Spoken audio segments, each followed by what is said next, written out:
오늘 하나님의 말씀은 구약 성경 창세기 제4장입니다. 창세기 제4장 16절과 17절 그리고 25절과 26절의 말씀입니다. 먼저 16절과 17절 읽습니다. 가인이 여호와 앞을 떠나서 에덴 동쪽 노 땅에 거주하더니 아내와 동침함에 그가 임신하여 에녹을 낳은지라. 가인이 성을 쌓고 그의 아들의 이름으로 성을 이름하여 에녹이라 하니라. 25절과 26절입니다. 아담이 다시 자기 아내와 동침함에 그가 아들을 낳아 그의 이름을 셋이라 하였으니 이는 하나님이 내게 가인이 죽인 아벨 대신에 다른 씨를 주셨다 함이며 셋도 아들을 낳고 그의 이름을 에노스라 하였으며 그때 사람들이 비로소 여호와의 이름을 불렀더라. 아멘. 사랑과 축복의 메시지 나눕니다. 사랑과 축복합니다. 사랑과 축복합니다. 예, 감사합니다. 자, 오늘은 구약 성경 창세기 4장 16절과 17절 그리고 25절과 26절의 말씀을 중심해서 믿음의 사람이 사는 법이라는 제목으로 오늘 말씀을 선포하고자 합니다. 여러분, 우리나라의 독립운동가요, 또 YMCA 운동을 일으켰던 월남 이상재 선생님은 일제시대 무수한 협박과 핍박에도 굴하지 않고 담대하게 독립운동을 했던 훌륭한 사람 중에 한 사람입니다. 그자 그때 조선 총독부는 이상재 선생을 돈으로 매수해서 어떻게 하든지 독립운동을 하지 못하도록 하는 그런 계획을 세우게 됩니다. 그래서 어느 날 조선 총독부는 이제 한 사람의 청년을 이상재 선생에게 보내서 돈 뭉치를 들여서 이상재 선생님에게 보내게 됩니다. 그자 그 청년은 이상재 선생님 만나서 이렇게 말하는 거죠. 선생님, 아마 이 정도의 돈이면 남은 여생을 편안히 사실 수 있을 것입니다. 어디 시골이나 조용한 곳에 가셔서 살면 어떠시겠습니까? 그자 이상재 선생님은 그 청년을 물끄러미 바라보면서 하시는 말은, 이 사람아, 나는 지금까지 돈으로 사는 사람이 아닐세. 그러니 돈으로 나를 매수하려는 생각은 하지 말게. 그러면서 총독부에서 보낸 그 청년을 다시금 되돌려 보냈습니다. 거부하게 되죠. 그자 총독부에 나온 그 청년은 이제는 선생님을 겁줄 생각으로 넌지시 또 이렇게 말하는 겁니다. 선생님, 제가 한 가지 선생님에게 묻고 싶습니다. 인도의 간디나 그리고 영국의 처칠은 100세를 산다고 장담했습니다. 그렇지만 선생님은 앞으로 몇 년 정도나 더 사실 것 같으십니까? 이렇게 물었습니다. 물론 이 말을 쉽게 말하면, 선생님, 좋게 말하면 들어주세요. 좋게 말하면 들어주세요. 이 말을 간접적으로 하는 거죠. 그러자 이상재 선생은 대뜸 말하기를, 이 사람아, 사람이 한번 태어났으면 죽지를 말아야지. 죽기는 왜 죽어? 나는 죽지 않고 영원히 살 거야. 그러자 그 청년은 이상재 선생의 말을 듣고 참 기가 막힌 말이죠. 그래서 말하기를, 선생님, 불로초까지 먹었다는 진시황도요, 결국은 죽었다잖아요. 그런데 선생님은 어떻게 죽지 않고 영원히 살겠다는 말씀입니까? 무슨 불사약이라도 드셨단 말씀인가요? 청년은 이상재 선생에게 되물었습니다. 그때 이상재 선생은 또 그 청년의 물음에 대해서 이렇게 답하는 겁니다. 그럼 먹었지. 나는 너희 천황도 먹지 못했던 불사약을 먹었어. 그래서 나는 죽지 않고 영원히 살 것일세. 그리고 나는 살아서 언젠가는 너희 나라 일본이 망하게 될 것이고 궁극주의가 망하게 되는 것을 내 눈으로 똑똑히 보고 말 거야. 이런 말을 하게 됩니다. 그러자 청년은 역시 웃긴다는 듯이 반문하기를, 선생님, 세상에 그런 약이 어디 있습니까? 그때 이상재 스님은 옆에 놓여 있는 성경을 손에 쥐고는 이렇게 말하는 겁니다. 이게 바로 그 약일세. 이것이 바로 신약과 구약으로 하나님의 말씀인 성경일세. 나는 지금까지 이 말씀을 날마다 먹기 때문에 죽지 않고 영원히 살 거야. 그러니 더 이상 나를 돈으로 매수하려 들지 말고, 그리고 두 번 다시 나를 찾아오지 말게나. 그러면서 호통을 쳐서 그 청년을 쫓아내 버렸다고 하는 유명한 일화가 있습니다. 여러분, 이처럼 믿음의 사람은 불신앙의 사람과는 사는 방법이 다르고요. 그리고 삶의 가치관이 다른 것입니다. 그래서 오늘 읽은 우리가 성경 말씀에 보면은 아담과 하와의 아들이었던 가인과 아벨, 그리고 그의 후손들이 어떤 삶을 살았는지에 대해서 우리에게 교훈하고 있는데, 첫째는 가인이 보여주는 삶의 모습입니다. 우리가 오늘 읽은 말씀 가운데 16절과 17절의 말씀을 함께 읽습니다. 시작. 가인이 여호와 앞을 떠나서 에덴 동쪽 노 땅에 거주하더니 아내와 동침함에 그가 임신하여 에녹을 낳은지라. 가인이 성을 쌓고 그의 아들의 이름으로 성을 이름하여 에녹이라 하니라. 아멘. 여러분, 이 말씀을 보면 가인은 하나님을 떠난 삶으로 살았다고 성경에 기록되어 있습니다. 그러면 과연 아담과 하와의 아들이 가인이 왜 하나님을 떠난 삶으로 살아야 됐을까요? 그것은 바로 그 이유는 하나님을 향한 예배의 생활이 그에게 무너졌기 때문에 그렇습니다. 여러분, 성경에 보니까 어느 날 아담의 두 아들인 가인과 아벨은 하나님께 제사를 드립니다. 물론 제사라고 말할 때 오늘날로 말하자면 예배를 가리키는 거죠. 즉 가인과 아벨이 하나님 앞에 제물을 가지고 제사를 드렸는데, 형인 가인은 자기가 농사지은 곡식을 제물로 삼아 하나님께 제사를 드렸고요. 반면에 그의 동생 아벨은 자기가 기른 양의 첫 새끼와 그 기름으로 하나님께 제물을 삼아 제사를 드렸다고 말씀하고 있습니다. 그렇다면 과연 하나님께서는 이 두 형제가 드린 제사에 대해서 어떠한 응답을 하셨을까요? 이 점에서 창세기 4장 4절과 5절의 말씀 보면 이렇게 기록됩니다. 시작. 여호와께서 아벨과 그의 제물은 받으셨으나 가인과 그의 제물은 받지 아니하신지라. 아멘. 그러니까 이 말씀을 보면은 동생 아벨이 드린 양의 첫 새끼의 제물을 하나님은 받으셨지만은 그의 형인 가인이 곡식으로 드린 제물은 하나님이 받지를 않으셨다고 말씀하고 있습니다. 그렇다면 여러분, 왜 하나님이 이 동생 아벨의 제물은 하나님이 받으시고요, 그의 형 가인이 드린 제물은 하나님이 받지를 않으셨을까요? 하나님이 곡식의 제물보다는 짐승의 제물을 더 좋아하셨기 때문일까요? 그렇지 않습니다.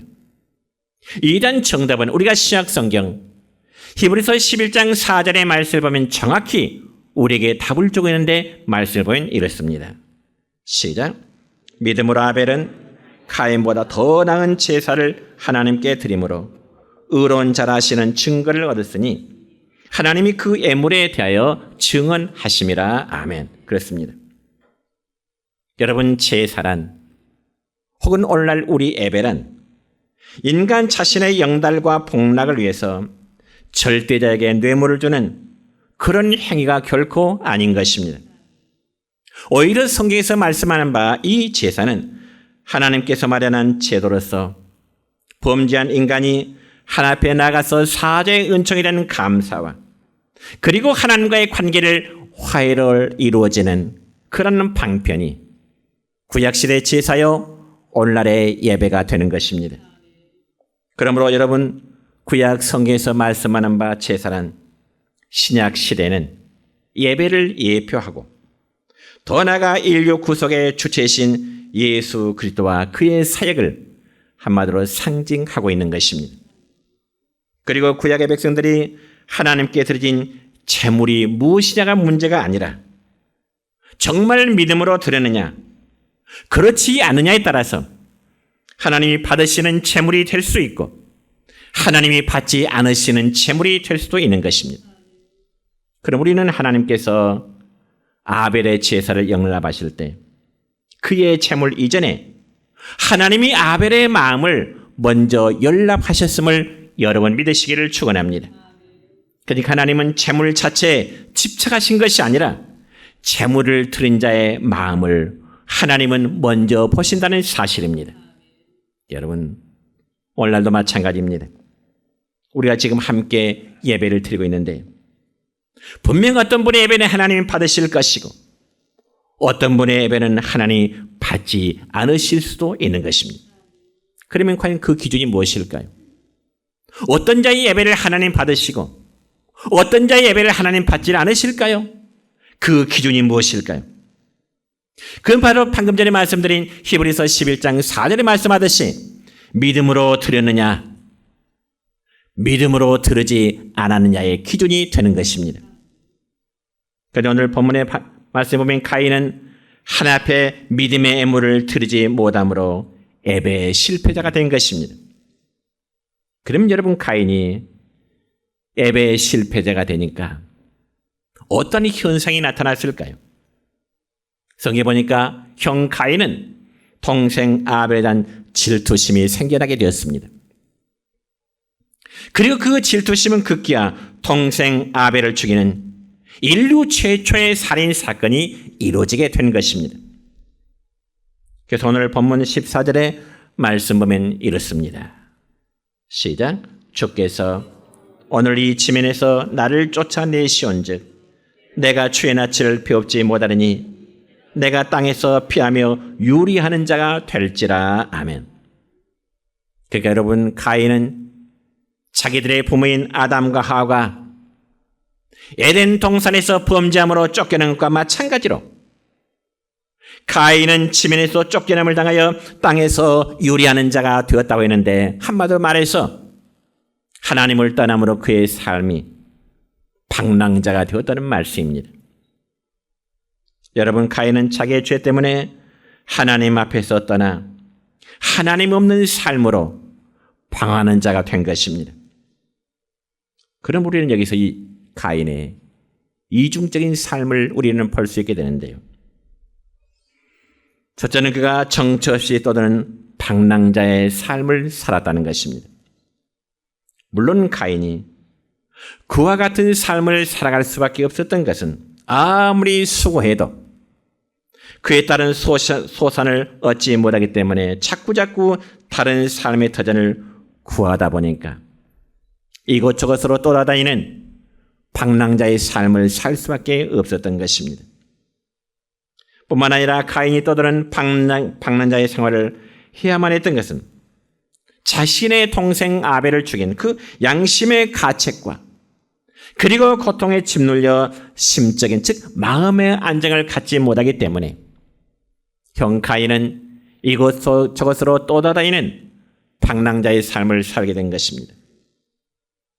그러면서도 그는 본문에서 알 수 있듯이 이 형 가인은 방랑자의 삶을 살면서도 아내를 얻어 자식을 낳고 더욱이 성을 쌓아서 살게 되는 것입니다. 그러면 가인이처럼 하나님을 잃고 끊임없이 방황하다가 결국 가인이 마지막으로 정착한 곳이 어디일까요? 이 점에서 오늘 본문 16절과 17절의 말씀 보면은 에덴의 동쪽 놋 땅에 살면서 에덴 동산의 동쪽 놋 땅에 살면서 아들 이제 에녹을 낳았고 그가 성을 쌓으며 살게 됐는데 아들의 이름을 따서 에녹성이라 그렇게 짓게 된 것입니다.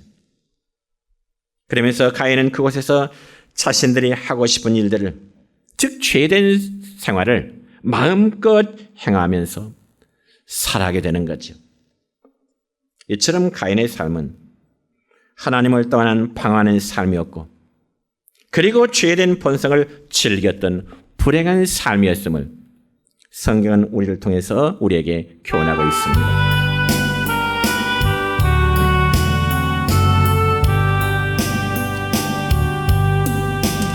나의 모든 행실을 주여 기억나시고 바른 길로 인도하소서.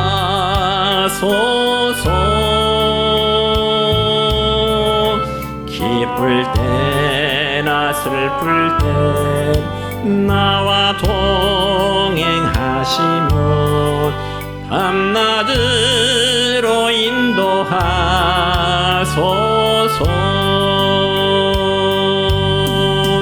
내 모든 형편을 다 기억하시고 늘 나와 동행하옵소서.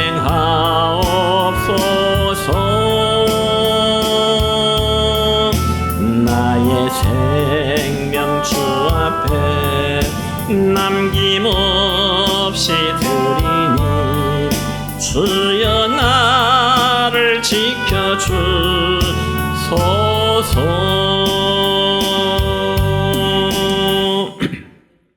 두 번째는 아벨과 셋, 에노스가 보여주는 삶의 모습입니다. 여러분, 아벨은 그의 형 가인과는 달리 정말 하나님을 경외하는 신앙의 삶으로 살아왔던 것임을 우리는 보게 됩니다. 이 점에서 다시금 창세기 4장 4절로 5절까지의 말씀을 보면은 아벨이 하나님께 드린 제사에 대해서 이렇게 기록되어 있습니다. 시작. 여호와께서 아벨과 그의 제물은 받으셨으나 가인과 그의 제물은 받지 아니하신지라. 아멘. 여러분, 이 말씀을 보면 하나님께서는 동생 아벨의 제물은 받으셨지만은 형인 가인의 제물은 받지 않으셨다고 말씀합니다. 그럼 왜 하나님께서는 동생이 드린 제물은 받으시고 형이 드린 제물은 받지 않으셨다고 말씀했을까요? 물론 이에 대한 대답은 앞에서도 말씀을 드렸듯이 동생 아벨이 드린 제물은 바로 믿음의 제물이었기 때문에 그렇습니다. 그렇지만 반대로 형의 제물은 하나님이 받지 않으셨다면 가인의 제물은 당연히 믿음의 제물이 되지를 못했기 때문에 그렇습니다. 그러므로 하나님께 드린 제사, 오늘 우리가 하나님께 드린 예배의 모든 평가의 기준은 제물에 앞서서 드리는 자의 우리 각자의 마음임을 여러분 믿으시기를 축원합니다. 그러니까 아무리 좋은 제물이라도 드리는 자의 마음과 드리는 자의 자세가 바르지 못하면 하나님이 받지를 않으신다는 사실입니다. 반대로 여러분이요, 드리는 제물이 비록 부족해도, 아니 드리는 제물이 비록 좋지 않아도 드리는 자세가 바르면 하나님은 그 제물을 기뻐 받으시는 것입니다. 그렇기 때문에 제물을 드리는 자는 하나님 앞에 자신의 죄에 대한 통회하는 마음, 그리고 하나님께서 베풀어 주시는 사랑과 은혜에 대한 감사로 예배, 감사로 제물을 드릴 때 그 예배, 그 제물은 하나님이 기뻐하심을 여러분 받으신 줄 믿습니다. 그럼에도 가인에게는 그러한 믿음이 없었습니다. 믿음 없이 악한 마음을 가지고 드리는 제사를 하나님 받지 않으실 때 오히려 그 마음속에는 동생에 대한 시기, 동생에 대한 질투, 그 시기와 질투가 이제 커지다 보니까 결국 동생을 죽이는 결과를 맞게 된 것입니다. 그러니까 가인은 그의 동생 아벨 안에 나타난 하나님의 의를 증오했다고 볼 수 있습니다. 이처럼 세속적인 사람의 마음은 자기의 죄를 인정하기보다는 오히려 하나님의 거룩한 빛을 더 가리우고자 하는 것입니다. 여러분, 그와 같은 경우는 신약 성경에 보면 나타나고 있습니다. 우리가 신약 성경 가운데 누가복음 23장에 보면 대제사장과 관리들이 예수님을 십자가에 못 박아 죽이게 한 방도로 빌라도 총독을 차게 됩니다. 그래서 빌라도 총독에게 예수님이 이러이러한 죄를 지었느라고 한 3가지 죄목을 빌라도 총독이 구합니다. 그러나 빌라도가 바라본 예수님에게는 이 재상과 관리들의 이제 요구대로 예수님이 십자가에 못 박혀 죽일 만한 그런 죄를 발견할 수가 없었습니다. 그래서 빌라도가 하는 말이 무엇인가요? 누가복음 23장 14절의 말씀을 보면 이렇게 기록됩니다. 시작. 내가 너희 앞에서 신문하였으되 너희가 고발하는 일에 대하여 이 사람에게서 죄를 찾지 못하였노라. 내가 이 사람 예수에게서 십자가의 죽임을 당할 만한 죄를 결코 내가 발견하지 못했다. 찾지 못했노라. 빌라도 총독이 대제사장과 관리들에게 하는 말입니다. 그렇다면 여러분, 대제사장과 관리들의 반응이 어떠해야 될까요? 당연히 빌라도의 판결을 받아들여야 되는 것이 정상 아니겠어요? 그럼에도 대제사장과 관리들은 주님의 빛 앞에 자신들의 죄와 자신들의 불의함이 드러나게 되니까 누가복음 23장 18절의 말씀 보면 이 사람을 없이 하라. 이 사람을 없이 하라. 이 예수라는 사람을 십자가에 못 박아 죽이도록 빌라도 총독 각하여 허락해 주세요. 끝까지 요구하고 있는 것입니다. 왜냐하면 그들은 빛보다 어둠을 더 사랑했기 때문이요. 이것이 바로 가인 후손의 삶인 것입니다. 그렇지만 여러분, 아벨은 그의 형 가인과는 달리 믿음의 사람이었습니다. 그래서 다시 히브리서 11장 4절 볼까요? 다시 한번 읽습니다. 시작. 믿음으로 아벨은 가인보다 더 나은 제사를 하나님께 드림으로 의로운 자라는 증거를 얻었으니 아멘. 그렇습니다. 하나님께서는 제물을 드리는 사람과 제물을 드리는 사람과 제물을 함께 취급하십니다. 그럼 우리가 믿음으로 그리스도께 나아갈 때 믿음의 사람은 하나님이 거절하지 아니하실 것이요, 믿음의 예배를 하나님은 거절하지 아니십니다. 왜냐하면 믿음의 제물이 하나님께 연락되어지기 때문에 그렇습니다. 그래서 아벨은 믿음으로 의롭게 살다 순교자가 된 것입니다. 그러면 여러분, 믿음의 사람 아벨이 죽음으로 인해서 하나님의 모든 구원의 경륜이 끝이 나고야 말았을까요? 그렇지 않습니다. 하나님은 아벨 대신에 아담과 하와 부부에게 셋이라는 아들을 다시금 허락해 주십니다. 이 점에서 본문 25절과 26절 읽습니다. 시작. 아담이 다시 자기 아내와 동침하매 그가 아들을 낳아 그의 이름을 셋이라 하였으니 이는 하나님이 내게 가인이 죽인 아벨 대신에 다른 씨를 주었다 함이며 셋도 아들을 낳고 그 이름을 에노스라 하였으며 그때 사람들이 비로소 여호와의 이름을 불렀더라. 아멘. 여러분, 창세기 3장에 보면은 인간이 범죄했을 때 하나님께서는 이 여자의 후손이 뱀의 머리를 이제 상하게 할 것이라고 하는 그 약속에 말씀하십니다. 그런데 그 약속을 이루어갈 사람으로는 아벨을 대신해서 셋에게 주시고 또한 셋을 통해서 그의 아들 에노스에게로 하나님의 약속이 계속 전달되어지는 것입니다. 그래서 오늘 본문 26절 끝부분에 보니까 그때 사람들이 비로소 여호와의 이름을 불렀더라, 이런 말씀이 있습니다. 성도 여러분, 여기 여호와의 이름을 불렀다는 것은 공식적으로 하나님께 예배를 드리는 생활이 시작되었음을 의미하는 것입니다. 그래서 에노스는 하나님의 이름을 부르며 아벨이 완성하지 못한 믿음의 제사를 다시금 시작하게 되는 거죠. 그리고 그의 후손들이 드린 제사, 즉 예배야말로 하나님이 기뻐 받으시는 예배가 되어진 것입니다. 그렇다면 오늘 우리들의 예배가 하나님이 기뻐 받으실 만한 그러한 예배라면 우리의 가정과 우리의 사회와 우리의 나라를 살릴 줄 믿으시길 바랍니다. 그리고 아벨과 셋과 에노스는 바로 그 믿음의 계보를 이어가는 자들이었습니다. 특히 가인의 후예들은 오직 세상의 물질과 명예 그리고 권세를 얻어서 사회에서 인정받음으로 기뻐하는 것을 추구하며 살았던 자들입니다. 그래서 가인의 후손들은 기쁨을 얻기 위해서는 수단과 방법을 가르지 않았습니다. 빼앗고 위협하고 속이고 억압하고 죽이기도 했습니다. 그렇다면 오늘 이 시대를 살아가는 하나님의 백성들은 무엇으로 인해서 기뻐해야 될까요?